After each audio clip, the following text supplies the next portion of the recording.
கால வேளையில்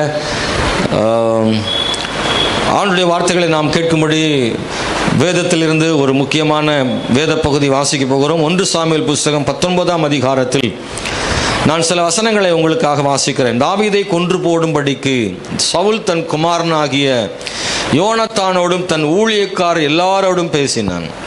சவுலின் குமாரனாகிய யோனத்தானோ தாவீதின் மேல் மிகவும் பிரியமாயிருந்தான். அதனால் யோனத்தான் தாவீதுக்கு அதை அறிவித்து, என் தகப்பனாகிய சவுல் உம்மை கொன்று போட வகை தேடுகிறார். இப்போதும் நாளை காலமே நீர் எச்சரிக்கையாயிருந்து மறைவான இடத்திற்கு ஒளித்து கொன்றும். நான் புறப்பட்டு வந்து நீர் வெளியில் இருக்கும் இடத்தில் என் தகப்பன் பக்கத்தில் நின்று உமக்காக என் தகப்பனோடே பேசி நடக்கும் காரியத்தை கண்டு உமக்கு அறிவிப்பேன் என்றான்.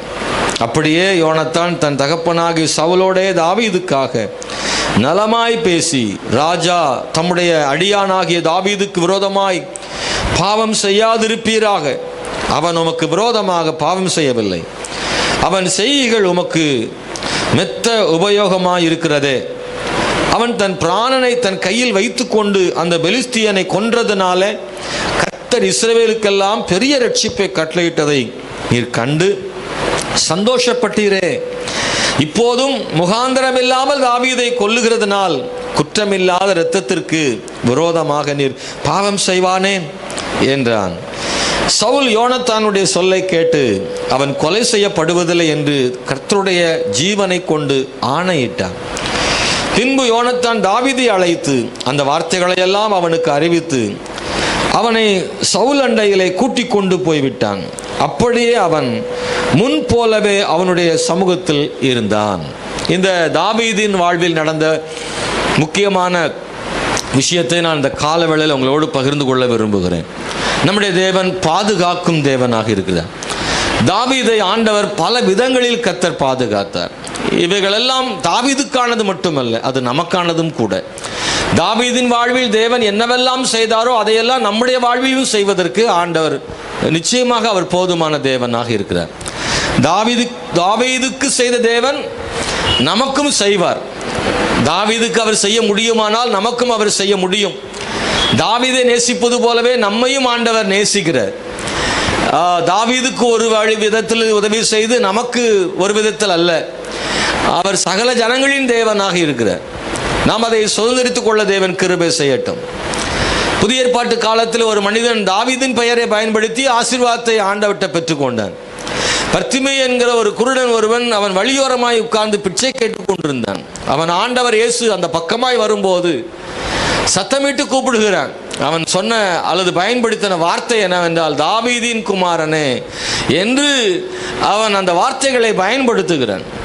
பாருங்கள், ஆண்டவருடைய நாமத்தை உயர்த்தும் போது அந்த தாவீதை இழுத்து கொண்டு வருகிறான். பாருங்கள், அப்படியானால் தாவீதுக்கு உதவி செய்யும் ஆண்டவர் எங்களுக்கும் உதவி செய்ய முடியும் என்பதை அவன் விசுவாசித்தான். ஆண்டவர் அவனை தொட்டு அவனை குணமாக்கினார். அவன் சுகம் பெற்றான். எனக்கு இந்த காலவேளையில் தேவனுடைய பிள்ளைகளே, சவுல் தாவீதின் மேல் பொறாமை கொண்டான். உங்களுக்கு தெரியும், தாவீது தேவனால் பயன்படுத்தப்பட்டான். அவனை கொண்டு கோலியாத்தை தேவன் ஜெயிக்க பலன் கொடுத்தார். இஸ்ரவேலுக்கெல்லாம் தாவீதின் மூலமாக ரட்சிப்பு கிடைத்தது. பாருங்கள், இந்த தாவீது தேசத்தில் உயர்த்தப்படுவதையும் எல்லாரும் அவனை நேசிப்பதையும் அவனோடு ஆண்டவர் இருப்பதையும் அவன் கண்டு, நான் இந்த சிங்காசனத்தில் நிரந்தரமாக இருக்க முடியாது என்றும் என்னிடத்தில் இவன் வந்து விடுவான் என்று பயந்து அவன் மேல் பொறாமை கொண்டு அவனை கொலை செய்வதற்கு தொடர்ந்து திட்டமிட்டு கொண்டே இருந்தான். வஞ்சனையினாலே, தந்திரத்தினாலே அவனை கொல்லுவதற்கு, அழித்து விடுவதற்கு எத்தனையோ முயற்சிகளை பண்ணான். 18ஆம் அதிகாரம் 1 சாமுவேல் 18ஆம் அதிகாரத்தில் தந்திரமாக பொறாமை கொண்டு வஞ்சித்து அவனை கொலை செய்வதற்கு என்னென்ன சூழ்ச்சியெல்லாம் செய்ய முடியுமோ அதையெல்லாம் அவன் செய்தான். நாம் வாசிக்கிறோம், அதில் தன்னுடைய குமாரத்தை அவனுக்கு திருமணம் செய்து கொடுப்பதாக சொல்லி அதற்காக அவனை சூழ்ச்சியாய் கொல்ல நினைக்கிறான். பெலிஸ்தியர்கள் 100 பேரை கொன்றுவிட்டு நீ வந்தால் என் மகளை திருமணம் செய்து வைக்கிறேன் என்று தாவீதினிடத்திலே சொல்லுகிறான். தாவீது பெலிஸ்தரை 100 பேரை கொல்ல போகும்போது பெலிஸ்தர்கள் இவனை கொல்லட்டும் என்று நினைக்கிறான். இவன் தன் மகளை திருமணம் செய்வது முக்கியமல்ல, தாவீது எப்படியாவது பெலிஸ்தியராலே கொல்லப்பட வேண்டும் என்பதற்காக இந்த ஒரு சவாலை வைக்கிறான். ஆனால் தாவீதோ 100 பேரை அல்ல 200 பேரை கொண்டு விட்டு வருகிறான். அவனுக்கு திருமணம் செய்ய வைக்க வேண்டிய கட்டாய சூழ்நிலை, அதை செய்து வைக்கிறான். இன்னும் பல விதங்களில் சவுல் தாவீதை சூழ்ச்சியாக கொல்ல நினைக்கிறான். 18ஆம் அதிகாரத்தில் அது நடக்கலை. ஆனால் 19ஆம் அதிகாரத்தில் சவுல் நேரடியாக அதை செய்ய நினைக்கிறான். தந்திரமாக செய்தது நடக்காத போது நேரடியாகவே அவனை கொல்லுவது, தாவீதை கொல்லுவதற்கு நேரடியாக முயற்சி செய்கிறான். 19ஆம் அதிகாரத்தில் அதை நாம் வாசிக்க முடிகிறது. அன்பான தேவனுடைய பிள்ளைகளே, ஆனாலும் வேதத்தில் வாசிக்கிறோம், தாவீதோடு கர்த்தர் இருந்தபடியினால் இருப்பதை சவுல் கண்டு தாவீதுக்கு அவன் பயந்தான் சொல்லியிருக்கு. தாவீதுக்கு சவுல் பயப்படும் அளவுக்கு ஒரு விஷயம் என்னவென்றால், தாவீதோடு கர்த்தர் இருந்தார். அதுதான் முக்கியமாக கவனிக்க வேண்டியது. 18ஆம் அதிகாரம் 12ஆம் வசனத்திலையும் 14வது வசனத்திலையும் 28ஆம் வசனத்திலையும் அதை வாசிக்கிறோம். 12ஆம் வசனத்தை வாசிக்கிறேன். கர்த்தர் தாவீதோடு இருக்கிறார் என்றும் தன்னை விட்டு விலகி போனார் என்றும் சவுல் கண்டு தாவீதுக்கு பயந்து என்று. 14ஆம் வசனத்தில் தாவீது தன் செய்கைகளெல்லாம் புத்திமான நடந்தான், கர்த்தர் அவனோடு கூட இருந்தார். 28வது வசனம், கர்த்தர் தாவீதோடு இருக்கிறார் என்று சவுல் கண்டறிந்து கொண்டான், சவுலின் குமாரத்தியாகிய மீகாளும் அவனை நேசித்தான். இங்கு தாவீதோடு கர்த்தர் இருக்கிறார் என்பதை அவன் அறிந்து கொண்டபடினாலே தாவீதுக்கு பயந்தான் சொல்லப்பட்டிருக்கிறது. 30ஆம் வசனத்தில் வாசிக்கிறோம், பெலிஸ்தருடைய பிரபுக்கள் புறப்படுகிறதெல்லாம் தாவீது சவுலுடைய ஊழியக்கார் எல்லாரை பார்க்கிலும் புத்திமான நடந்து கொண்டான், அவன் பேர் மிகவும் கனம் பெற்றது என்று சொல்லப்பட்டிருக்கிறது. தேவன் அவனை கனப்படுத்தினார் தாவீதை. தாவீதுக்கு விரோதமான சூழ்ச்சிகள் எல்லாம் கர்த்தர் முறியடித்தார். அன்பானவர்களே, பலவிதமான யோசனைகளை செய்கிறான். தாவீதை அழிப்பதற்கு பலவித யோசனைகளை செய்கிறான் சவுல். ஆனால் எல்லாத்திலையும் கர்த்தர் அவனோடு கூட இருந்து அவனை விடுவித்தார். நம்முடைய தேவன் நம்மையும் அப்படி விடுவிக்க போதுமானவர். நம்முடைய வாழ்வில் நாமும் தாவீதை போல கர்த்தரை சார்ந்து இருக்கும் பொழுது, தாவீதுக்கு ஒரு சவுல் இருந்தது போல நமக்கும் ஒரு சவுல் என்ன செய்வாங்க, இருப்பாங்க. ஸ்தோத்திரம். உங்க சவுல் யாருன்னு நீங்களே கண்டுபிடிச்சுக்குவோம். அல்லேலூயா. உங்களுக்கு ஒரு சவுல் இருக்காங்களா? எனக்கு எந்த சவுலும் இல்லைன்னு நினைக்கிறீங்களா? ஒருவேளை உங்களுக்கு தெரியாமல் கூட இருப்பாங்க. ஒன்று, அந்த மாதிரி சவுல் வீட்டுக்குள்ளே இருக்கலாம். சில நேரம் சவுல் பக்கத்து வீட்டில் இருக்கலாம். சில நேரம் சென்னையிலேருந்து அங்கேருந்து ஃபோனை போட்டு ஃபோன் மூலமாக சவுல் வேலை செய்வான். சில நேரம் எதிர்த்த வீட்டில் கூட ஒரு சவுல் இருக்கலாம். ஆனால் எல்லாருக்கும் ஏதோ ஒரு நிலையில் ஒரு சவுல் என்ன செய்வான், இருப்பான். ஸ்தோத்திரம். ஆனால் ஒன்று, சவுல் இருந்தால் இருந்து போகட்டும், ஆனால் கர்த்தர் நம்மோடு கூட இருக்கணும். சவுல் இருந்தால் கர்த்தர் நம்ம கூட கட்டாயம் இருப்பார். சவுலுடைய கைக்கு கர்த்தர் நம்மை தப்புவிப்பார். சவுல், எத்தனை பேருக்கு சவுல் இருந்தாலும் நீங்கள் சவுலை கண்டு பயப்பட வேண்டாம். கர்த்தர் என்னோடு இருக்கிறார் என்பதை மட்டும் நீங்கள் யோசித்து பாருங்கள். எப்பொழுதும் நீங்க நினைக்கணும், ஆண்டவரே நீங்க என்னோடு கூட இருக்க வேண்டும் ஆண்டவரே. சவுல் ரொம்ப கொடூரமாக அவனை விரட்டுகிறான். தாவீது நிலைமையை நீங்க பார்த்தீங்கன்னா ஒவ்வொரு முறையும் பயந்து பயந்து பயந்து வாழ்கிற நிலைமை தான் அவனுக்கு. ஆனால் உண்மையா தாவீது ஒரு இடத்துல சொல்றான், மரணத்துக்கு எனக்கும் ஒரு அடி தூரம் தான் இருந்ததுன்னு சொல்றான். ஒரு அடி தூரம் தான் அப்படின்றான். அப்படின்னு என்ன அர்த்தம்னா, நான் மரணத்தை நெருங்கி நிற்கிறேன்னு சொல்ற அளவுக்கு அவனுக்கு அவ்வளோ ஆபத்துகள் நிறைந்திருந்தது சவுலாலே. அவன் ஒரு இடத்துல நிம்மதியாக இருக்க முடியல. இந்த செய்திகளை சொல்றதுக்கு அவனுக்கு ஆள் இருந்துச்சு. ஒவ்வொரு வசனத்திலையும் படிக்கும்போது இப்படி சொல்லி இருக்கிறது, தாவீது இந்த இடத்துல இருக்கிற சவுலுக்கு அவன் கேள்விப்பட்ட போது அப்படின்னு. அப்ப தாவீது எங்க போனாலும் இந்த இடத்துல தாவீது இருக்கிறான்னு சொல்றதுக்கு கொஞ்சம் பேர் இருந்தாங்க. அவங்க போயிட்டு தகவல் கொடுத்துடுறாங்க.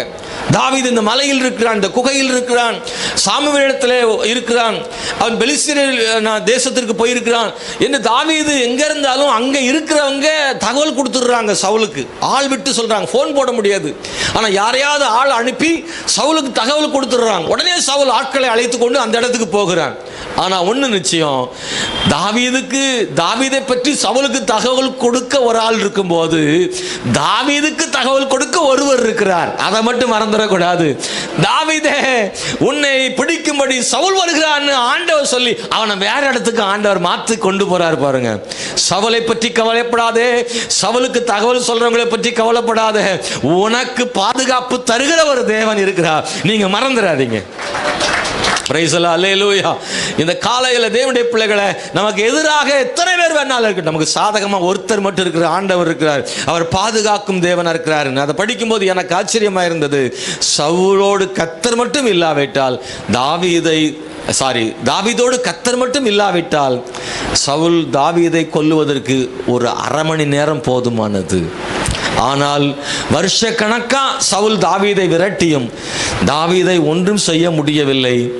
கர்த்தரை தாவீது சார்ந்திருந்தான், கர்த்தர் தாவீதோட இருந்தார் என்பதை பார்க்கிறோம்.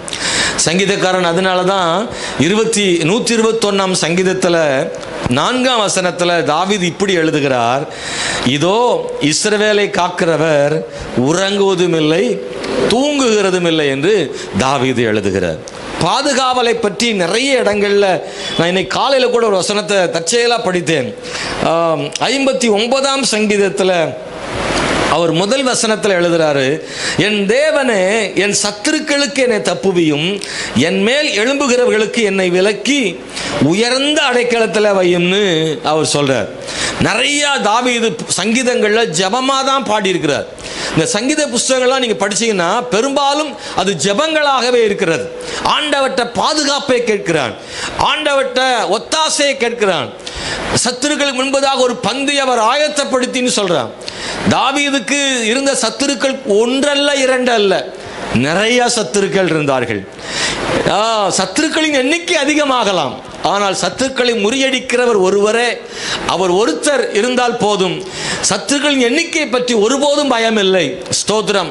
தாவீதின் வாழ்வில் பட்ட கஷ்டங்கள் ஏராளம் இருந்தது, ஆனால் எல்லாத்திலையும் ஆண்டவனுக்கு துணையாக இருந்து அவனை விடுவித்து கொண்டு வந்தார். இன்னைக்கு இந்த காலவேளை தேவனுடைய பிள்ளைகளை, உங்களை பற்றியோ உங்கள் குடும்பத்தை பற்றியோ இன்னைக்கு இருக்கிற உங்கள் சூழ்நிலையை பற்றி எனக்கு தெரிய வாய்ப்பில்லை.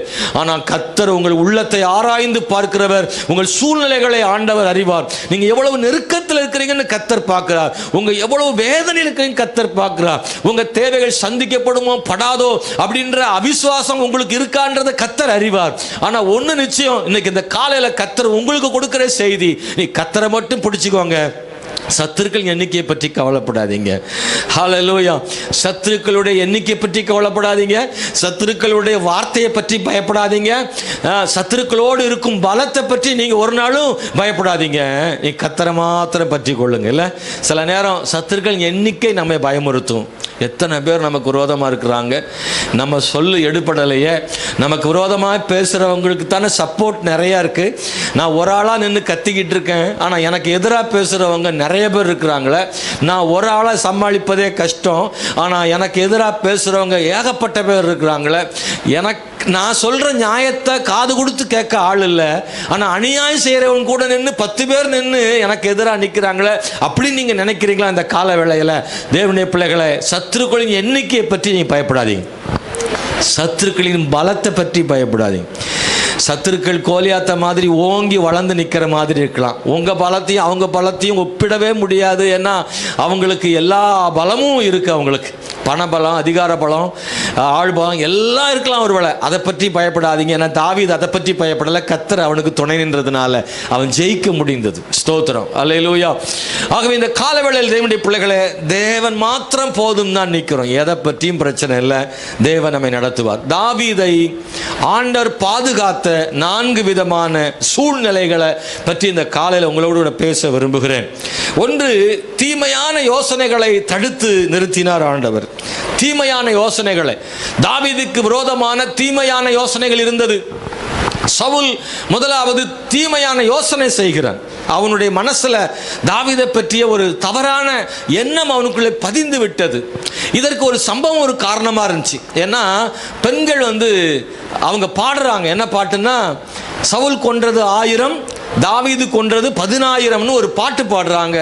இந்த சகோதரிமார்கள் தான் தூண்டி விட்டாங்க போல தெரியுது. அவங்க நல்லதுக்கு தான் பாடினாங்க, ஆனால் அது கெட்டதாக மாறிட்டு. அப்போ சவுல் பார்க்குறான், இந்த தேசத்தின் பெண்களெல்லாம் பாடுகிற பாடல், எனக்கோ 1000 கொடுத்தார்கள், தாவீதுக்கோ 10,000 கொடுத்துட்டாங்களே, அப்போ என்னை விட அவனை உயர்த்தி வச்சிருக்கிறாங்களேன்னு அவனுக்கு அன்றைய நாள் முதற்கொண்டு, இந்த வசனத்தில் படிக்கிறோம் 18வது அதிகாரத்தில் கடைசியில் நீங்கள் படிக்கும்போது 8ஆம் வசனத்தில் அந்த வார்த்தை சவுலுக்கு விசனமாக இருந்தது. அவன் மிகுந்த எரிச்சல் அடைந்து, தாவீதுக்கு 10,000 எனக்கோ 1000 கொடுத்தார்கள், இன்னும் ராஜாங்க மாத்திரம் அவனுக்கு குறைவாக இருக்கிறது என்று சொல்லி அந்நாள் முதற்கொண்டு சவுல் தாவீதை காய்மகாரமாய் பார்த்தான், பொறாமை கொண்டான். அந்த நாள் எந்த நாள்னா பெண்கள் பாடின நாள். ஒரு பாட்டு ஒருத்தனுக்கு கோபத்தை ஏற்படுத்தி இருக்கு பாருங்க. அப்போ அவன் தாவீதின் மேல் பொறாமை கொள்ளுகிறான். அந்த நாள் முதற்கொண்டு அவனை எப்படியாகிலும் அழிக்கணும்னு நினைக்கிறான்.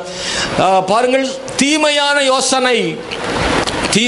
யோசனை நிறைய பேருக்கு நேரில் சில நேரத்தில் மோத முடியலன்னா சதி யோசனை பண்ணுறது, தீமையான யோசனை பண்ணி கெடுக்க நினைக்கிற எண்ணங்கள் நிறைய என்ன செய்யுது இன்னைக்கு இருக்கிறது. தீமையான யோசனை என்ன செய்தான்? நான் இன்னைக்கு வாசித்த அந்த காலையில் வாசித்த அந்த வேத பகுதி தான் 19ஆம் அதிகாரத்தில் 1 முதல் 7 வரைக்கும் உள்ள வசனம். என்ன செய்யறான்னா, உட்கார்ந்து திட்டமிடுகிறான், தீமையான யோசனை செய்கிறான். ஆமென், ஸ்தோத்திரம். தாவீது தன்னுடைய குமாரனாகிய யோனத்தான், ஸ்தோத்திரம், அங்கிருந்த மற்றவர்கள் எல்லாருக்கும் அறிவித்து, என் தகப்பனாகிய, ஸ்தோத்திரம், பாருங்க 1ஆம் வசனம், தாவீதை கொன்று போடும்படிக்கு சவுல் தன் குமாரனாகிய யோனத்தானோடும் தன் ஊழியக்காரர் எல்லாரோடும் பேசினான். அப்போ அங்க ஒரு பிளான் நடக்கு, வட்டமேசை மாநாடு நடக்கு. தாவீதை எப்படி என்ன செய்யறது? கொல்றது. இவன் எப்படி குறைக்கிறது? இவன் எப்படி இவனுடைய புகழை அழிக்கிறது? இவன் குட்டாய நமக்கு மேலே போயிடுவான் போல தெரியுது. இவன் ரொம்ப வளர்ந்துக்கிட்டே இருக்கான். அவன் கூட ஆண்டவர் இருக்கார். அவனை இந்த பெண்கள் எல்லாம் அவனை புகழ்ந்து பாடுறாங்க. இவனுக்கு ஏற்பட்ட மன கசப்பெல்லாம் தன்னுடைய குமாரன்ட்டையும் தன்னுடைய ஊழியக்காரங்க எல்லாரையும் உட்கார வச்சு அதை பூரா வேதனையை கொட்டுறான், திட்டமிடுகிறான். என்ன செய்யலாம் சொல்லுங்க? அல்லேலூயா. ஒருவேளை உங்களுக்கு விரோதமாக சிலர் உட்கார்ந்து திட்டமிடுறாங்களா? உங்க உயர்வை குறைக்க நினைக்கிறாங்களா? என்ன செஞ்சாலும் இவ அப்படி வந்துடுறாள் எப்படினாலும் அப்படி நினைக்கிறாங்களா? உங்க தொழிலுக்கு விரோதமாக சரி யோசனை பண்றாங்களா? இதெல்லாம் ஆங்காங்கே சில குடும்பங்கள் நடந்து கொண்டு தான் இருக்கிறது. ஆனால் உங்களுக்குள்ளே அப்படி இருந்தால் மற்றவர்களை பற்றி பிரச்சனை இல்லை. தேவ பிள்ளைகளுக்கு நான் சொல்லுகிறேன், ஆண்டவர் உங்களோடு கூட இருந்தால், உங்களுக்கு விரோதமாக யோசனைகள் செய்தால் அவைகளை கர்த்தர் அதிலிருந்து உங்களை பாதுகாக்க அவர் வல்லமையுள்ள தேவனாக இருக்கிறார். எத்தனை பேர் நம்பினா ஆண்டவர் உங்களுக்கு செய்வார்? நீங்க விசுவாசிச்சா ஆண்டவர் உங்களுக்கு செய்வார். ஸ்தோத்திரம். அன்பானவர்களே, இந்த யோசனை, தீமையான யோசனை இருக்குல்ல, அது நமக்கு பெரிய ஆபத்தை விளைவிக்கும். ஆனால் கர்த்தர் அந்த தீமையான யோசனைகளை முறித்து போடுகிற தேவனாக இருக்கிறார். நல்ல கவனிங்க, தீமையான யோசனையை உங்க சத்துருக்கள் செய்யும் போது அந்த தீமையான யோசனையை முறியடிக்கிறதுக்கு ஆண்டவர் ஒரு ஆளை நிச்சயமா அங்க வச்சிருப்பார். அவர் தாவீதுக்கு வச்சிருந்தது யாருன்னா யோனத்தான். பாருங்க, யோனத்தானுடைய கேரக்டர் அந்த இடத்துல ரொம்ப ஆச்சரியப்பட வேண்டியது. ஏன்னா யோனத்தான் சவுலுக்கு சப்போர்ட் பண்ணணுமா, தாவீதுக்கு சப்போர்ட் பண்ணணுமா? ஏன் அப்பா? இன்னைக்கு இந்த உலகத்தில் அப்படித்தான் நடக்குது தெரியுமா உங்களுக்கு? அநியாயமே இருந்தாலும் சரி, அவ யாருக்கு தான் நிற்பாங்க? அப்பா அம்மாவுக்கு, தம்பி தங்கச்சிக்கு, கூட பிறந்தவர்களுக்கு சப்போர்ட்டா நிற்கிறாங்க. ஸ்தோத்திரம். அது ஒரு பக்கம் இருக்கட்டும். அல்லேலூயா. நியாயமா இருக்கணும். நான்லாம் சொல்லிடுறேன், எங்கள் அம்மா தப்பு செஞ்ச, அம்மா உங்கள் மேலே இதில் தப்பு இருக்குது. என் கூட பிறந்த தம்பியாக இருந்தாலும், கூட பிறந்த தம்பி இன்னொருத்தனும் சண்டை வருதுன்னா நம்ம ஆளுங்க உடனே சில சகோதரிகளாக போதும், உங்கள் அக்காவும் இன்னொரு பொம்பளையும் சண்டை போடுறாங்க வைங்க, போன உடனே என்ன செய்வீங்க? மனசாட்சி சொட்டு சொல்லுங்கள். சண்டை நடக்குது, அக்காவும் இன்னொரு அம்மா வாய் தகராறு நடந்துக்கிட்டு இருக்கு, நீங்கள் போன உடனே என்ன செய்வீங்க? போன உடனே என்ன செய்வீங்க? எங்க சொல்லுங்க, நீதிமானா பேசாதீங்க. போன உடனே அந்த அம்மாவுக்கு 2 அடி, எல்லாரும் வார்த்தை.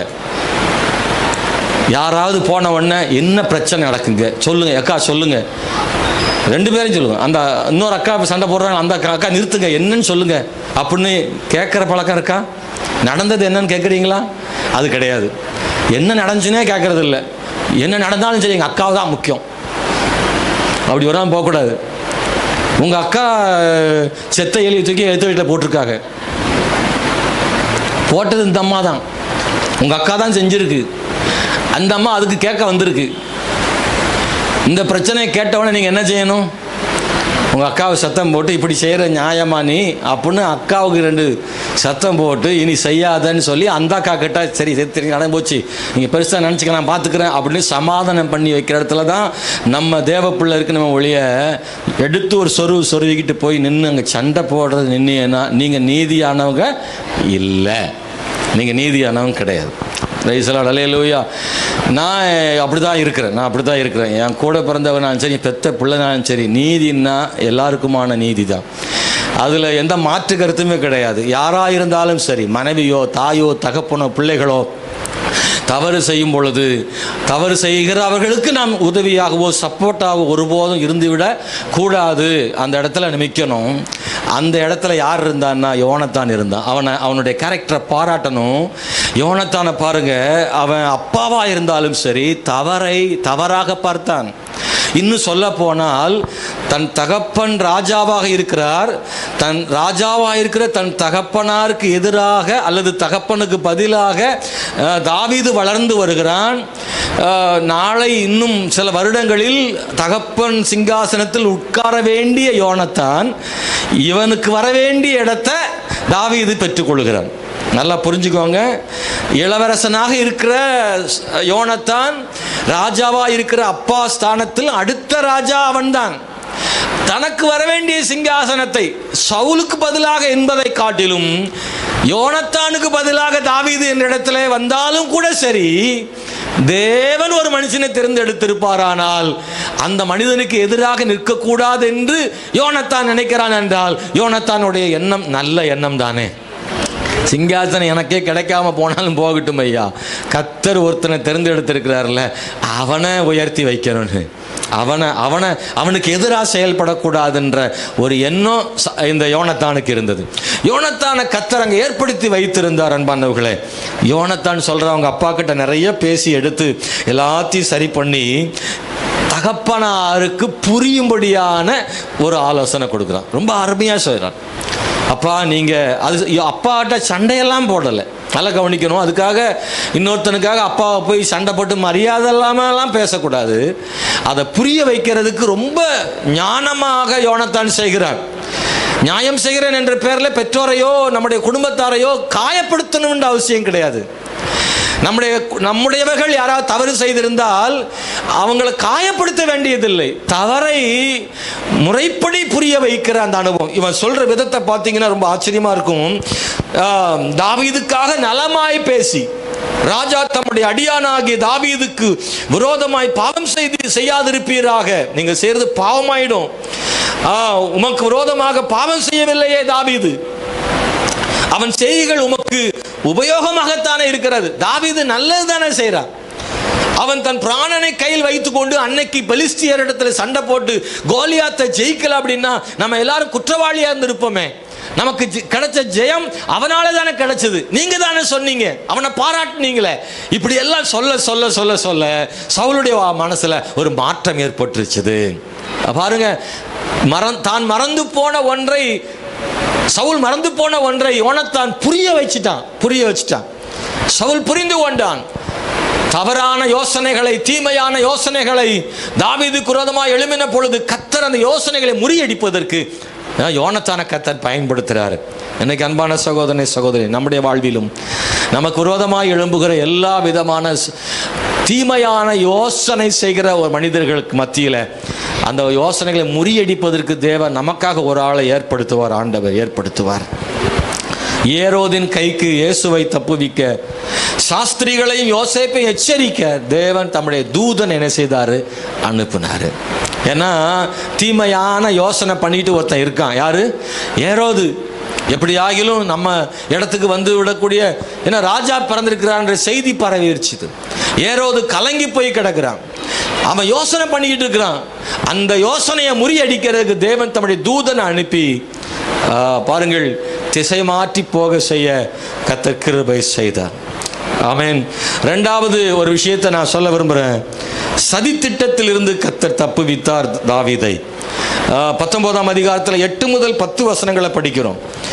ஒரு யுத்தம் உண்டாயிற்று. அப்பொழுது தாவீது புறப்பட்டு போய் பெலிஸ்தரோடு யுத்தம் பண்ணி அவளுக்குள் மகா சங்காரம் பண்ணினதனால் அவர்கள் அவனுக்கு முன்பாக முறியடிந்து போனார்கள். கர்த்தரால் விடப்பட்ட பொல்லாத ஆவி சவுலின் மேல் வந்தது. அவன் தன் வீட்டில் உட்கார்ந்து தன் ஈட்டியை கையில் பிடித்து கொண்டிருந்தான். தாவீது தன் கையினாலே சுரமண்டலம் வாசித்தான்.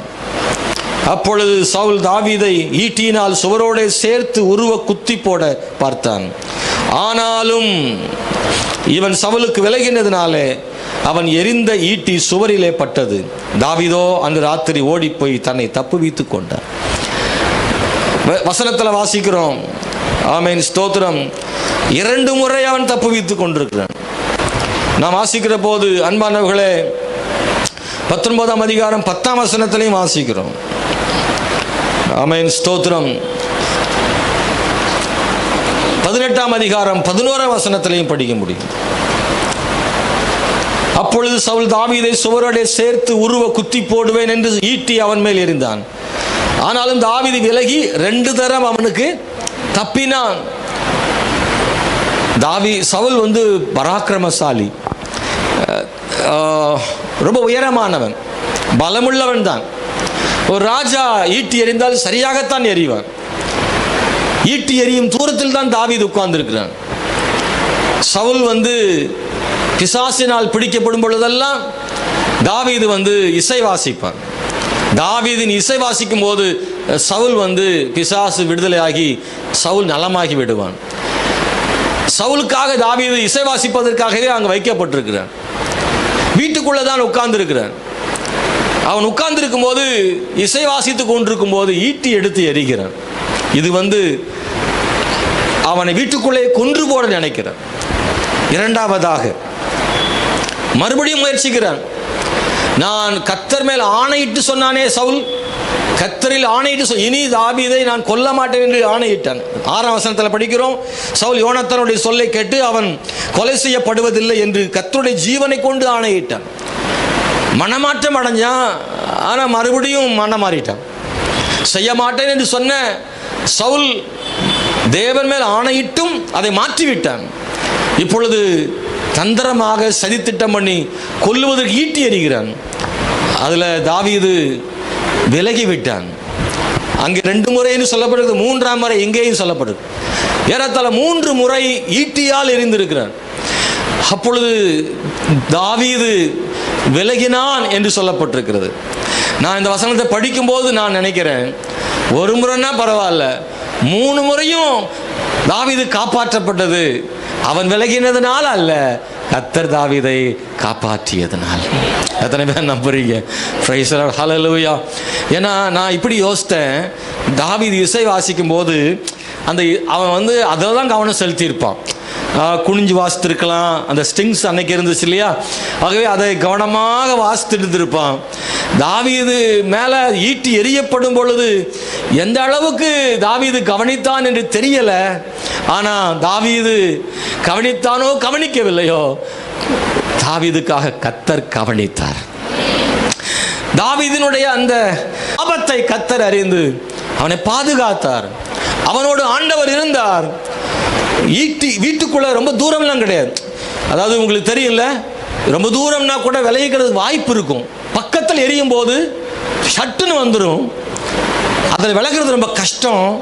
ஆனால் தாவீது 3 முறை விலகி இருக்கிறான்னா தாவீதின் திறமை அல்ல, கர்த்தரே தாவீதை பாதுகாத்தார்.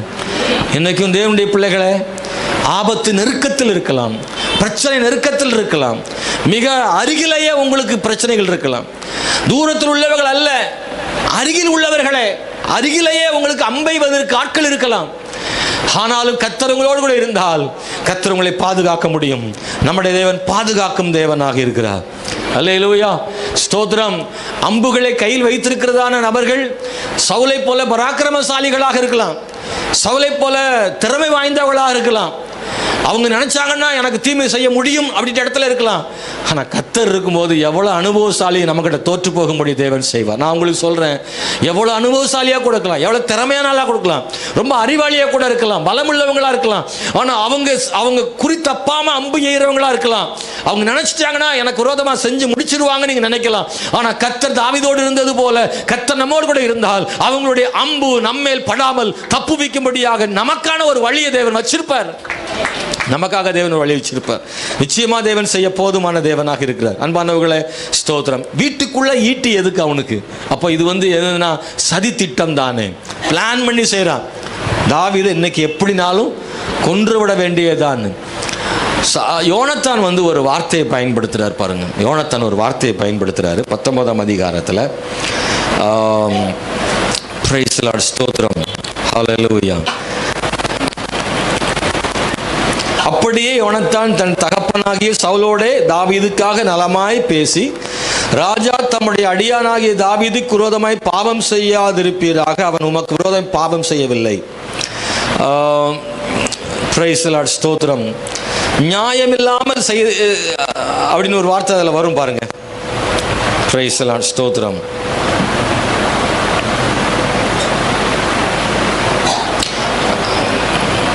சரி, 5ஆம் வசனத்தில் பார்த்தீங்கன்னா பாதியில், இப்போதும் முகாந்திரம் இல்லாமல் தாவீதை கொல்லுகிறதனால், அந்த வார்த்தை என்ன சொல்லுதுன்னா, தாவீதை சவுல் கொல்லுவதற்கு எந்த முகாந்தரமும் எந்த காரணமும் அங்கே இல்லை. சவுல் தாவீதை கொல்றதுக்காக தாவீது ஒரு தவறும் செய்யலை. அதைத்தான் யோனத்தான் சொல்றான். ஒரு தவறும் செய்யாத தாவீதை கொல்லுவதற்கு முயற்சிக்கிறான். பல நேரங்களில் நம்ம மேலே தப்பே இருக்காது, ஆனால் பகைக்கப்படும். நம்ம மேலே தவறே இருக்காது, ஆனால் குற்றவாளியாக்கப்படுவோம். நமக்கு விரோதமாக செய்கிற மக்கள் எழும்புவார்கள். ஆனால் தேவன் நம்மை பாதுகாக்க போதுமான தேவனாக இருக்கிறார். தேவன் பாதுகாக்கிறார். சில நேரங்களே பாதுகாத்து கொள்ளும்படி ஞானம் நமக்கு கொடுக்கிறார், ஞானம் கொடுக்கிறார். சில நேரம் அவரே பாதுகாத்துறார். சில நேரம் ஆண்டவரே ஞானம் தந்து விலகிக்கொள்ள செய்கிறார். சிலரை விட்டு நம்மளை கர்த்தர் பிரித்து எடுப்பார். அது கொஞ்சம் கஷ்டமாக இருக்கலாம். தேவனே வரும் ஆபத்துக்கு உங்களை முன்கூட்டியே சில நேரம் என்ன செஞ்சிருவார்? பிரித்து எடுப்பார். அந்த நேரத்தில் நாம் புரிந்து கொள்ள வேண்டும், இது நானாக விலகி கொண்டது அல்ல, தேவன் கொடுத்த ஞானத்தால் நாம் விலகி கொண்டது, அவ்வளோதான். தேவன் சில விஷயங்களை நமக்கு ஞானம் தந்து சில நேரத்தில் நடத்துகிறார். 3வது தாவீதுக்கு ஏற்பட்ட பிரச்சனை என்னென்னா, சில நேரத்தில் ஆண்டவர் நம்மளை பாதுகாக்கிறதுக்கு பூரணமற்ற மனிதர்களாக கூட பயன்படுத்துகிறார். இப்படி சொன்னால், தேவன் நம்மளை பாதுகாக்கிறதுக்காக யாரையும் ஆண்டவர் பயன்படுத்துவார், யாரையும் கூட பயன்படுத்துவார். நீங்கள் கவனிச்சிங்கன்னா, தாவீதை வீட்டிலேயே கொன்று போடுவதற்கு சவுல் சேவர்களை அனுப்புகிறான். தாவீது வீட்டில் இருக்கான், தாவீது வீட்டில் இருக்கிறான். மீகாள் திருமணமாகி 2 பேர் இருக்கிறாங்க. தாவீது என்ன செய்கிறான்னா, தன் ஆட்களை வீட்டுக்கு அனுப்புகிறான். வீட்டுக்கு போய் தாவீதை கொன்று போடுவதற்காக அனுப்புகிறான். அவனை அப்படியே கொண்டு வர சொல்லுகிறான். அவன் சுகவீனமாக இருக்கிறான் என்ற செய்தி சவுலுக்கு கிடைக்கிறது. அவனை கட்டிலோடையே அரண்மனை கொண்டு வரும்படி ஆள் அனுப்புகிறான். போர் சேவர்கள்லாம் தாவீதின் வீட்டுக்கு போகிறார்கள். இந்த செய்தியை எப்படியோ தாவீதின் மகள் சவுலின் மகள் கவனித்து தாவீதுக்கு சொல்லி விடுகிறாள், இன்னைக்கு ராத்திரி இங்கே இருந்தால் எங்கள் அப்பா உங்களை கொன்றுவாருன்னு. சவுல் நினச்சா நம்ம பிள்ளை நமக்கு சப்போர்ட்டாக இருக்கும்னு நினைக்கிறேன். ஆனால் மீகாளோ தாவீதை நேசித்தாள்னு பைபிளில் இருக்கு. அப்படியானால் அங்கே தகவல் கொடுத்து, நீர் இன்னைக்கு இருந்தால் கொண்டு வர எங்கள் அப்பா, ஜன்னல் வழியாக இறக்கி விடப்படுகிறான். 19ஆம் அதிகாரத்தில் 11 முதல் 18 வரை வாசிக்கிறோம். 11 முதல் 18 வரை அதில் எழுதப்பட்டிருக்கிறது. பாருங்கள், மீகாளோ அதை அறிவித்து, நீர் இன்று ராத்திரியிலே உம்முடைய பிராணனை தப்புவித்து கொள்ளாவிட்டால் நாளைக்கு நீர் கொன்று போடப்படுவீர் என்று சொல்லி வீட்டை சுற்றி ஆள் நீக்கி, எப்படியோ தாவீது ஜன்னல் வழியாக இறக்கி விட்டாள். மீகாள் தான் இறக்கி விடுறான். அவன் தப்பி ஓடி போனான். தாவீதுக்கு பதிலாக அவள் என்ன செய்கிறா, வீட்டில் ஒரு சொருபத்தை எடுத்து கட்டிலில் வச்சு போர்வை வச்சு மூடி அப்படியே வெள்ளாட்டு தோல்லாம் போட்டு, என்ன பிளான் நடக்கு பாருங்க. கட்டிலோடு தூக்கி கொண்டு போய் அரண்மனையில் வீட்டில் வச்சா, சவுல் போர்வை எடுத்து பார்த்தா உள்ள ஆட்டுத்தோல், அதை எடுத்து பார்த்தா உள்ள ஒரு சொரூபம். இதை செஞ்ச உடனே தன் குமாரத்தி மேலே சவுலுக்கு அதிகமான கோபம், என்னை ஏமாற்றி விட்டாய் என்று சொல்லுகிறார். தாவீதை கொண்டு வர சவுல் பாருங்கள், சேவகர் வந்தபோது இதோ சொருபம் கட்டிலின் மேலும் வெள்ளாட்டு தோல் அதன் தலைமாட்டிலும் கிடக்க கண்டார்கள். அப்பொழுது சவுல், நீ இப்படி என்னை ஏய்த்து என் பகைஞனை தப்பவிட்டு அனுப்பினது என்ன என்று மீகாள் இடத்துல கேட்டான். மீகாள் சவுலை நோக்கி, என்னை போகவிடு, நான் உன்னை ஏன் கொல்ல வேண்டும் என்று அவன் இடத்துல சொன்னார் என்று ஒரு கதையை அங்கே சொல்றார். இதில் ஒன்றை கவனிக்கணும் அன்பானவர்களே, தாவீதை பாதுகாப்பதற்கு மீகாளை தேவன் பயன்படுத்துகிறார். மீகாளை தேவன் பயன்படுத்துகிறார். மீகாள் யார்? மீகாளை பற்றி பைபிள் என்ன சொல்லுது அப்படின்னா, தாவீதை போல மீகாள் தேவனை நம்புகிறவள் அல்ல. அன்பானவர்களே, தாவீதை போல மீகாள் நம்புகிறவர் அல்ல. வேற வழி இல்லாமல் தாவீது மீகாளை திருமணம் செய்து கொண்டான். ரட்சிக்கப்படாதவரை திருமணம் செய்து கொள்ள கூடாதுன்ற சட்டம் அங்கே இல்லை, அங்கே கிடையாது. யூதர்களுக்குள்ளே, இஸ்ரவேலுக்குள்ளே அவர்கள் திருமணம் செய்து கொண்டார்கள். ஆனால் மீகாளோ அவள் கர்த்தரை முழுமையாக நம்புகிறவள் அல்ல. அவள் விசுவாசம் உள்ளவளாக இருக்கவில்லை. தாவீது பாடி துதிப்பதையே கேவலமாக நினைத்தவள், ஸ்தோத்திரம் அற்பமாக பேசினவள். இங்கே ஒரு சொருபமும் அங்கே வீட்டில் வச்சிருந்துருக்கா. அப்படின்னா தாவீதுக்கு தெரியாமல் சொருபம் வைக்கக்கூடிய அளவுக்கு அவள் விக்கிரக ஆராதனைக்காரியாகவும் இருந்திருக்கிறாள். பாருங்கள், பூரணமற்றவளாக இருந்தாலும் அவளை வைத்து தாவீதை ஆண்டவர் பாதுகாக்கிறார். தாவீதை பாதுகாக்கிறதுக்கு வேற யாரையாவது ஒருத்தர் பயன்படுத்தினாலும் கர்த்தர் பாதுகாக்கிறார். இதை தான் நீங்கள் புரிஞ்சுக்கணும். ஸ்தோத்திரம். அன்பானவர்களே, சில நேரங்களில் ஆண்டவர் தம்முடைய பிள்ளைகளை பாதுகாப்பதற்கு தேவ ஜனத்தை பயன்படுத்துகிறார். சில நேரத்தில் மற்றவங்களை கூட பயன்படுத்துகிறார். ரட்சிக்கப்படாதவங்களை கொண்டு கூட நமக்கு தேவன் சில நேரத்தில் அற்புதங்களை செய்வார். யாரை பயன்படுத்தினாலும் பாதுகாப்பார். யாரை கொண்டாலும் கர்த்தர் நமக்கு உதவி செய்வார். சில நேரத்தில் நம்மளை யாராவது இவங்களா செய்வாங்கன்னு நினைப்போம், அவங்கள வச்சு நமக்கு செய்ய வச்சிருக்கார் ஆண்டவர். நம்ம நினைப்போம் இவங்களாம் நமக்கு விரோதியான ஆள்ல, ஐயோ இவங்கெல்லாம் கடுமையாக பேசுவாங்களே, அவங்கெல்லாம் அப்படி இருப்பாங்க இப்படி இருப்பாங்க, நம்ம அவங்கள பார்த்து பயப்படுவோம். ஆண்டவர் இந்த ஆள் இல்லாட்டா பரவாயில்ல நினைப்போம். அந்த ஆள் தான் இருப்பார், அந்த ஆளை வச்சு தான் நமக்கு உதவி செய்வார் ஆண்டவர். இவங்க நமக்கு எதிராக தான் இருப்பாங்க நாம நினைப்போம். ஆண்டவர் நினைச்சா அவங்களே சாதகமாக நமக்கு மாற்றுவார். அல்லேலூயா, பிரைஸ் தி லார்ட், ஸ்தோத்திரம். அன்பான தேவனுடைய பிள்ளைகளை, கர்த்தர் நம்ம கிருபை பாராட்டுவாராக. ஒரு நாள் இந்த ஐஓபி பேங்கில் ஒரு மேனேஜர் இருந்தார். அப்போ அந்த வீடு கட்டுற வேலை, லோன் எடுக்கணும். லோனுக்காக நான் போயிருந்தேன். அப்போ உள்ளே போனால் அவங்க மேனேஜர் ஒரு அம்மாட்ட கேட்டால் உள்ள மேனேஜருக்கு அவர்கிட்ட பேசுகணும். அங்கே போனால் அவர் பெருசாக போட்டிருந்தார். அவர் ஒரு பிராமின், பட்டையெல்லாம் போட்டு பயங்கரமாக இருந்தார். வீட்டை பாஸ்டர்னா எடுப்படாது போல தெரியுதுன்னு, சரி இன்னொரு நாள் வரலாமான்னு இப்போ மேனேஜரை நம்ம மாற்றவே முடியும். சரி முயற்சி பண்ணுவோன்னு ஜபத்தோடு உள்ளே உட்காந்தா, வாங்க ஃபாதர் டீ எல்லாம் வாங்கி கொடுத்து நல்லா பேசி லோனு சேங்ஷன் பண்ணிட்டார். அல்லேலூயா. அதுக்கு முன்னாடி ஒரு அம்மா இருந்துச்சு, ஒரு மாதிரி பேசிச்சு. ஆனால் நமக்காக ஆண்டவர் வச்சிருக்கிற ஆள் யாருன்னா, பட்டை போட்ட ஆளை வச்சு கூட நமக்கு பாதுகாப்பு தருவார். உங்களுக்கு புரியுதா நான் சொல்கிறது? அதாவது சில நம்ம மனசுக்கு அப்படி தெரியும், ஆஹா அவங்க இருந்தது நல்லா இருந்திருக்கும், இவங்கள வந்துட்டாங்க அப்படின்னு நம்ம நினைப்போம்ல. இல்லை, அவங்க கூட செய்ய மாட்டாங்க, இவங்க செய்கிறதுக்கு ஆண்டவர் செய்வார். ஆண்டவர் ஒரு மனுஷனை பாதுகாக்க நினைச்சிட்டாருன்னா யாரை வச்சும் பாதுகாப்பார். அல்லேலூயா.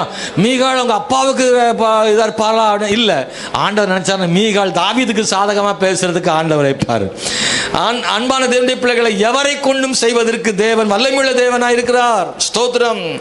அன்பான தேவனுடைய பிள்ளைகளே, நாம் வேதத்தில் வாசிக்கிறபோது யோசுவா புஸ்தகம் 2ஆம் அதிகாரம் 1 முதல் 13 வரை நீங்கள் வாசித்து பார்த்தால், அங்கே தேவ ஜனத்திற்காக ஒரு பெண்ணை பயன்படுத்த, யாருன்னா ராகாப் என்கிற பெண்.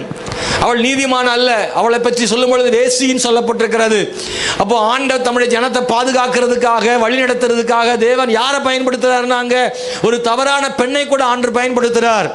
தேவன் சில நேரம் நீதிமான்களை பயன்படுத்த முடியும், சிலர் பாவிகளை பயன்படுத்த முடியும், தேவன் பூரணமற்றவர்களை பயன்படுத்த முடியும், தேவனுக்கு விரோதமானவர்களை பயன்படுத்த முடியும். இவைகளெல்லாம் செய்ய மாட்டார்கள் என்று நினைக்கிறவர்களை கொண்டு கர்த்தர் நமக்கு செய்ய போதுமான தேவனாக இருக்கிறார். அல்லேலூயா. ஆண்டவர் நினைச்சிட்டாருன்னா, ஆண்டவர் நமக்கு இறங்கிட்டாருன்னா எதையும் செய்ய வல்லமையுள்ள தேவனாக இருக்கிறார். பெர்சிய ராஜா கோரேஸ், ஆமென், ஸ்தோத்திரம். அவன் அந்நிய ராஜா, அவன் ஸ்தோத்திரம். அவன் தான் என்ன செய்யறான்? ஆலயம் கட்டுறதுக்கு எல்லாமே செய்கிறான். இஸ்ரவேல் ஜனங்களை விடுவிக்கிறான், இஸ்ரவேல் ஜனங்களை தேசத்துக்கு போக செய்கிறான். ஏற்கனவே பாபிலோன் ராஜாவால் சிறைப்படுத்தி கொண்டு போகப்பட்ட எல்லா தட்டுமுட்டு ஜாமான்களை, ஆலயத்தின் பொருட்களையும் இந்த கோரேஸ் ராஜா திரும்ப கொடுக்கிறான். அவன் வாயின் திறந்து அவன் சொல்ற வார்த்தை என்னன்னா, ஆண்டவரே எனக்கு இந்த மேன்மையை கொடுத்தார்னு சொல்றான். அப்படி ஒரு அந்நிய ராஜா சொல்ல மாட்டாங்க. ஆனால் அவன் சொல்றான், இந்த ராஜ மேன்மையை கர்த்தரே கொடுத்தார்னு சொல்ற அளவுக்கு தேவன் அவனையும் பயன்படுத்தினார். ஆண்டவர் தேவன் எவரையும் பயன்படுத்தி நமக்கு உதவி செய்ய முடியும். அன்பானவர்களே, பாருங்கள், ஸ்தோத்திரம். தமஸ்குவிலே பவுலை கொலை செய்ய திட்டமிட்ட யூதர்கள் இருந்தாங்க. இதே தாவீதுக்கு ஏற்பட்ட சூழ்நிலை பவுலுக்கு ஏற்பட்டுச்சு. அப்பதான் பவுல் ரட்சிக்கப்பட்டு ஆண்டுடைய ஊழியத்தை செய்ய ஆரம்பிச்சிருக்கான். யூதர்கள் எல்லாம் சேர்ந்து தமஸ்கு பட்டணத்தை சுற்றி காவல் இருக்கிறாங்க, வாசலில் நிற்கிறாங்க. இந்த வழியாத்தான் பவுல் வருவான், அவனை கொல்ல வேண்டும் என்று யூதரெல்லாம் நிற்கிறார்கள். அப்படி ஒரு கூட்டம் நிற்கும் போது தேவன் சீஷர்களை ஏற்படுத்தி ஒரு கூடையில் பவுலை வைத்து கயிறு வச்சு மதில் வழியாக இறக்கிவிட்டு பவுல் தப்பி எருசலேமுக்கு புறப்பட்டு போனான். அன்பானவர்களே, இந்த இடத்துல விரோதமானவர்கள் இருக்கிற இடத்துல சாதகமான ஆட்களை கர்த்தர் நமக்கு ஏற்படுத்தர போதுமான தேவனாக இருக்கிறார். ஹல்லேலூயா. அன்பானவர்களே, ஸ்தோத்திரம். நான்காவதாக உங்களுக்கு ஒன்று சொல்ல விரும்புகிறேன். எதிராய் வந்தவர்களை திசை திருப்பி போக செய்கிறவர், தாண்டி போக செய்கிற ஆண்டவர் நமக்கு இருக்கிறார்.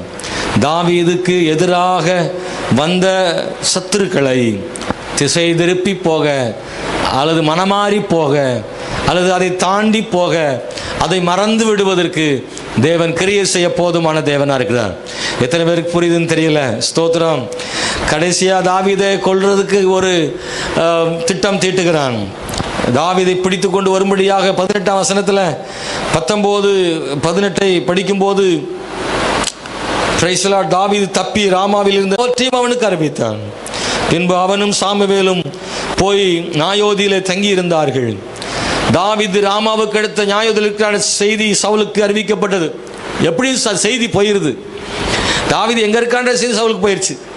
சவுல் என்ன செய்யறான்னா, சாமுவேல் அவர்களின் தலைவனாக நிற்கிறதை கண்டார்கள்.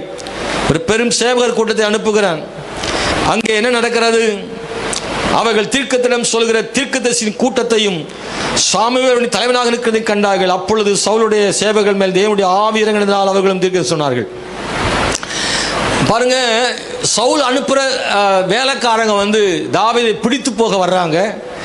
வர்றவங்க மேல பரிசுத்தாய் அவங்க தீர்க்க தரிசனம் சொல்றாங்க. இது ஏன் நடந்தது? ரெண்டாவது ஒரு கூட்டத்தை அனுப்புறான், அவங்களும் அப்படியே சொல்றாங்க. மூணாவது ஒரு கூட்டத்தை அனுப்புறான், அவங்களும் தீர்க்கத்தை சொல்றாங்க. நாலாவது சவுலே வந்துட்டான், சவுலும் தீர்க்கத்தை சொல்றான். அப்படின்னா ஒரு குழப்பமா தெரியுதா? இல்ல, அந்த இடத்துல இப்போ தாவீதை பிடிக்கணுன்ற மனசு மாதிரி இவங்க வேற ஒரு இடத்துக்கு வந்துட்டாங்க. நாங்க எதுக்கு வந்தோன்றதே மறந்து போற அளவுக்கு கர்த்தர் மாத்தி விட்டார். இப்ப தீர்க்க தரிசனம் சொல்லிட்டு கிளம்பி போயிட்டே இருக்காங்க. அவ்வளவுதான். தேவனாகிய ஆண்டவர் தாவீதை பாதுகாக்க எதிரிகளை திசை மாற்றுகிறார். தேவன் செய்ய முடியும். ஸ்தோத்திரம். ஒரே குறிக்கோளா நமக்கு விரோதமா இருக்கிற ஒரு கூட்டத்தை திசை மாத்துறதுக்கு ஒரு சம்பவத்தை ஆண்டவர் செய்கிறார். அல்லேலூயா. நம்ம மேல காய்மகாரமாக இருந்து நம்மை அழிக்கவோ கெடுக்கவோ, நம்முடைய தொழிலை நாசம் பண்ணவோ, நம்முடைய பொருளாதாரத்தை கெடுக்கவோ, அல்லது நம்முடைய குடும்பத்தை கெடுக்கிறதற்கோ திட்டமிடுகிறதான மக்களுக்கு ஆண்டவர் திசை மாற்றத்தை ஏற்படுத்த அவங்களுக்குள்ள ஒரு காரியத்தை தேவன் செய்கிறாரு. விழுந்து கிடந்தாகலாம். விழுந்து கிடந்தார்களாம். நம்முடைய வாழ்வியலை தேவன் நமக்காக நம்மை பாதுகாக்க தேவன் அற்புதம் செய்கிற தேவனாக இருக்கிறார். நமக்கு எதிராக வந்தவர்களை ஆண்டவர் திசை மாற்றி விடுவதற்கு போதுமான தேவனாக இருக்கிறார். கர்த்தர் எதையும் செய்ய வல்லமை உள்ள ஆண்டவராக இருக்கிறார். ஹல்லேலூயா. நம்ம எல்லாம் கண்களை மூடி ஜெபம் பண்ண போற இந்த கால வேளையில 4 காரியங்கள் உங்களோடு கூட பகிர்ந்து கொண்டேன். தீமையான யோசனைகளை ஆண்டவர் தடுத்து நிறுத்த போதுமானவர். சதி திட்டங்களிலிருந்து ஆண்டவர் தப்புவிக்க போதுமானவர். பூரணமற்ற மனிதர்கள் மூலமாக அல்லது ரட்சிக்கப்படாத மனிதர்கள் மூலமாக தவறான மனிதர்கள் மூலமாக கூட தேவனை பாதுகாப்பதற்கான திட்டங்களை தேவன் வைத்திருப்பார். அல்லது எதிராய் வருகிறவர்களை மனமாற்றம் அடைய திசை மாறி போக செய்ய தேவன் போதுமான தேவனாக இருக்கிறார். ஹல்லேலூயா. தாவீதுக்கு விரோதமாக வந்த சவுலை ஒரு முறை கூட ஸ்தோத்திரம், தாவீதை நெருங்கிவிட்ட சவுலுக்கு ஒரு செய்தி வருகிறது. பெலிஸ்தியர் உமக்கு விரோதமாக வந்துவிட்டார் என்ற செய்தி. உடனே சவுல் புறப்பட்டு போய்விட்டான். தாவீதை அன்னைக்கு தேவன் தப்புவித்தார். தம்முடைய ஜனத்தை தாவீதை தேவன் தம்முடைய பிள்ளைகளை பாதுகாப்பதற்கு சத்துருக்களுக்காக தேவன் திசை மாறி செய்ய ஒரு காரியத்தை செய்ய போதுமான தேவனாக இருக்கிறார். தேவன் நல்லவர். ஹல்லேலூயா. எனக்கு இந்த காலவேளை தேவனுடைய பிள்ளைகளே, தாவீதை போல நீங்களும் ஒருவேளை இப்படிப்பட்டதான பாதுகாப்பற்ற சூழ்நிலை இருக்கிறீர்களா? உங்களுக்கு விரோதமாக சத்துருக்கள் பெருகி இருக்கிறார்களா? உங்களுக்கு விரோதமாக சதி ஆலோசனை பண்றாங்களா? தீமையான யோசனைகளை செய்யறாங்க. சில திட்டமிட்டு சில காரியங்களை செய்யறதுக்கு அவங்க பிளான் பண்றாங்களா? சில நேரங்களில் தேவனுடைய பிள்ளைய உனக்கு விரோதமாக செய்வதற்கு எத்தனை வல்லமை உள்ளவர்களா இருக்கிறாங்களா? ஆனால் தாவீதோடு கர்த்தர் இருந்தது போல உங்களோடு கர்த்தர் இருந்தால் ஒரு பெரிய வெற்றி ஆண்டவர் தருவார். இன்னைக்கு செய்ய வேண்டிய ஒரே ஒரு விஷயம் தெரியுமா? ஆண்டவரே, என் கூட நீங்க இருக்கணும் அப்பா. என்னோட என் குடும்பத்தோடும் கர்த்தர் இருக்க வேண்டும் ஆண்டவரே. இது ஒருவர் மட்டும் இருந்தால் சத்துருக்களுக்கு முன்பதாக ஆண்டவர் ஒரு பெரிய ஜெயத்தை ஆண்டவர் தருவீர் ஆண்டவரே. சமேன் சத்துருக்களின் சதி திட்டங்கள் செயல்படாமல் போய்விடும். வேத வசனம் சொல்லு, உனக்கு விரோதமாக உருவாக்கப்படுகிற எந்த ஆயுதம் வாய்க்காதே போகும் என்று எழுதப்பட்டிருக்கிறபடி உனக்கு விரோதமாக செய்யப்படுகிற எல்லா சதி திட்டங்கள் எல்லாம் ஆண்டவர் நாசமாக்கி போடுவார். ஹல்லேலூயா, ஹல்லேலூயா, ஹல்லேலூயா, ஹல்லேலூயா. நீ வேலை செய்கிற இடத்துல உனக்கு விரோதமாக உன்னை கெடுக்க நினைக்கிற உடன் வேலை செய்கிற உடன் வேலை செய்யக்கூடிய யாரா இருந்தாலும் சரி, உனக்காக தேவன் யுத்தம் செய்வார்.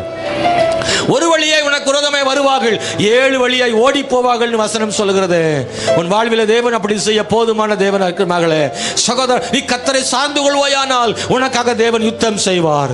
உனக்காக தேவன் யுத்தம் செய்வார். உனக்காக செங்கடலை ஆண்டவரை பிளப்பார். உனக்கு எதிராய் வந்த பார்வோனின் கூட்டத்தை செங்கடலை அழித்து போட்டது போல உனக்காக தேவன் யுத்தம் செய்ய போதுமான தேவனாய் இருக்கிறார். நீ உண்மையாய் மாத்திரம் இரு. நீ கர்த்தரை மாத்திரம் பற்றிக்கொள். ஆண்டவருக்காக வாழ நினை. ஆண்டவருக்கு பிரியமான செய். உன்னோடு தேவன் இருப்பதை உறுதி செய்து கொள். தேவன் உனக்காக பெரிய காரியங்களை செய்ய போதுமான தேவனாக இருக்கிறார். ஹல்லேலூயா, ஹல்லேலூயா. ஆண்டவரே, உம்மை நன்றியோடு நாங்கள் ஸ்தோத்திரிக்கிறோம் தேவனே. உம்மை ஸ்தோத்திரிக்கிறோம் ஆண்டவரே. உம்மை நன்றியோடு நாங்கள் ஸ்தோத்திரிக்கிறோம் தேவனே.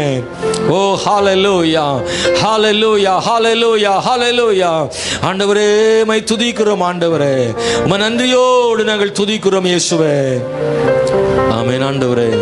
ஹல்லேலூயா, ஹல்லேலூயா, ஹல்லேலூயா. நன்றி ஆண்டவரே. இயேசுவே, ஸ்தோத்திரம், ஸ்தோத்திரம், ஸ்தோத்திரம், ஸ்தோத்திரம், ஸ்தோத்திரம் ஆண்டவரே. ஹல்லேலூயா, ஹல்லேலூயா. பொல்லாத வழிகளை ஆண்டவர் மாற்றுகிற தேவன், சதி ஆலோசனைகளை மாற்றுகிற தேவன். எல்லாரும் கர்த்தருக்கு அர்ப்பணம் பண்ணி ஜெபம் பண்ணுங்க. எல்லாரும் ஆண்டவர்கிட்ட பேசுங்க. ஆண்டவர், நீங்க தான் எனக்கு துணை நிற்கணும் ஆண்டவரே. அப்பா, நீங்கள் துணையா இருங்க ஆண்டவரே. என்னை வழி நடத்துங்க ஆண்டவர்னு கர்த்தர்கிட்ட கேளுங்க. இன்னைக்கு இந்த காலையில் ஆண்டவர் நமக்காக துணை நிற்க போதுமானவர். இயேசுவே, மை ஸ்தோத்திரம். ஹல்லேலூயா. இயேசுவே, யுத்தம் செய்கிற தேவனே, மை துதிக்கிறோம். இன்னைக்கு இந்த கால வேளையில இந்த ஜெபத்தில் கலந்து கொள்ளுகிற நம்முடைய பிள்ளைகள் மேலே கிருபையாயிரும் ஆண்டவரே. ஹல்லேலூயா. கண்களுக்கு முன்பு தெரிகிற சத்துருக்களா இருக்கலாம், ஆனா கண்ணுக்கு முன்னாடி தெரியாத சத்துருக்களா இருக்கலாம், சதி ஆலோசனை பண்றவங்களா இருக்கலாம். ஆனால் தேவன் அவங்களுக்கு முன்னாடி ஒரு பெரிய ஜெயத்தை ஆண்டவர் தருகிற தேவன். சவுலுடைய காய் மகாரத்தை கர்த்தர் மாற்றினபடினால், சவுலுடைய பொறாமைகளை கர்த்தர் மாற்றினபடினால், எங்களுடைய வாழ்விலேயும் தேவன் அப்படிப்பட்ட சவுல்களை மாற்ற முடியும் ஆண்டவரே. எங்களுக்கு எதிராய் உள்ள சவுல்களை சந்தியும் ஆண்டவரே. எங்களுக்கு எதிராக எழும்புகிற சவுல்களை சந்தியும் ஆண்டவரே. எங்க மேல பொறாமைப்பட்டிருக்கிற சவுல்களை சந்தியும் ஆண்டவரே. கர்த்தாவே, நாங்கள் உயர்த்தப்படுவதை, தேவனால் ஆசீர்வதிக்கப்படுவதை பொறுத்து கொள்ள மாட்டாதிருக்கிற சத்துருக்களை, சவுல்களை தேவன் சந்திங்க ஆண்டவரே. ஓ ஹல்லேலூயா, ஹல்லேலூயா, ஹல்லேலூயா, ஹல்லேலூயா. தேவன் தாவீதை தெரிந்தெடுத்தது தாவீதின் குற்றம் அல்ல. தேவன் தாவீது மேல் பிரியமா இருந்ததுனால அவனை தெரிந்தெடுத்தார். ஓ ஹல்லேலூயா. தாவீது மேல ஒரு குற்றமும் இல்லை. இதை கேட்கிற சகோதரா சகோதரி, சத்துருக்களுக்கு எதிராக நீங்க ஒரு நாள் சதி திட்டம் பண்ணிடாதீங்க. ஆண்டவர் கையில் எல்லாத்தையும் ஒப்பு கொடுங்க. ஆண்டவர் கையில் ஒப்பு கொடுங்க. கர்த்தரே கிரியை செய்வார். கர்த்தரே கிரியை செய்வார். கர்த்தரே கிரியை செய்வார். நம்புறீங்களா? கர்த்தர் கிரியை செய்வார் நம்புறீங்களா? ஆண்டவர் கிரியை செய்வார் நம்புறீங்களா? ஆமென். நீங்க உங்க சத்துருக்களுக்கு எதிராக செஞ்சா அதெல்லாம் போதுமானதா இருக்காது. ஆனா அவர் கிரியை செஞ்சார்னா மறுபடியும் சத்துரு எழும்ப முடியாத அளவுக்கு தேவன் கிரியை செய்வார் மகளே. ஆமென். தேவனுடைய வல்லமை பெரிது. ஆண்டவரே நன்றியோடு துதிக்கிறோம் இயேசுவே. ஹல்லேலூயா, ஹல்லேலூயா, ஹல்லேலூயா, ஹல்லேலூயா. ஸ்தோத்திரம், ஸ்தோத்திரம், ஸ்தோத்திரம், ஸ்தோத்திரம். ஆண்டவரே ஜெயம் கொடுக்கிறவரே நன்றி. பரலோகத்தின் பிதாவே, இந்த கால வேளையில இந்த முதல் ஆராதனைக்காக ஸ்தோத்திரம். எங்கள் நடுவில் கர்த்தர் பெரிய காரியங்களை செய்யும். நாங்கள் இந்த வசனத்தை விசுவாசிக்கிறோம். இது தாவீதுக்கானது மட்டுமல்ல, இது எங்களுக்குமானது. ஆண்டவரே, அது பழைய ஏற்பாட்டுக்கு மட்டுமானதல்ல, அது புதிய ஏற்பாட்டு மக்களாகிய எங்களுக்கும் சொந்தமானது. எங்களுக்கும் கர்த்தர் பாதுகாப்பு தர முடியும். நீர் எங்களையும் பாதுகாக்க முடியும். 4 விதத்தில் சவுல் கிரியை செய்த போதிலும், எதிர்த்த போதிலும், பொறாமைப்பட்ட போதிலும் தாவீதை பாதுகாத்தது போல எங்களை பாதுகாக்க உம்மால் கூடும். ஆண்டவரே கர்த்தாவே, இந்த கால வேளையில் ஆண்டவரே நீர் யாரோடெல்லாம் பேசினீரோ அவங்களுடைய வாழ்வில் மாற்றங்களை தாரும். அவங்களுக்கு ஒரு பெரிய ஜெயத்தை ஆண்டவர் தாரும். பாதுகாத்து கொள்ளும். நீரே வழி நடத்தும்படி ஜெபிக்கிறோம். அவங்களுக்கு விரோதமாய் செய்யப்பட்ட எல்லா நேரடியான தாக்குதல்கள், மறைமுகமான தாக்குதல்கள் அல்லது மாந்திரிகம், செய்வன, பில்லி சூனியங்கள் இவைகளின் மூலமாக, சதி திட்டத்தின் மூலமாக நம்முடைய பிள்ளைகளுக்கு விரோதமாக செய்திருந்தால் எல்லாத்தையும் முறியடித்து நம்முடைய பிள்ளைகளை பாதுகாத்துக் கொள்ளும். எந்த இடத்துல நம்முடைய பிள்ளைகள் குறைவுபட்டு போனார்களோ அங்கே மறுபடியும் அவர்கள் எழுந்து நிற்கட்டும். ஆண்டவர் அந்த குடும்பத்தை உயர்த்தி வையும். அந்த குடும்பத்துக்கு ஒரு அற்புதம் செய்யும். எல்லாரும் பார்த்து ஆச்சரியப்படக்கூடிய அளவில் ஒரு உயர்வை குடும்பத்துக்கு ஆண்டவர் தாரும். அவருடைய கண்ணீர் களிப்பாய் செழிப்பாய் மாறணும். உயர்த்தும் ஆசீர்வதியும். இயேசுவின் நாமத்தில் ஜெபிக்கிறோம் நல்ல பிதாவே. ஆமென்.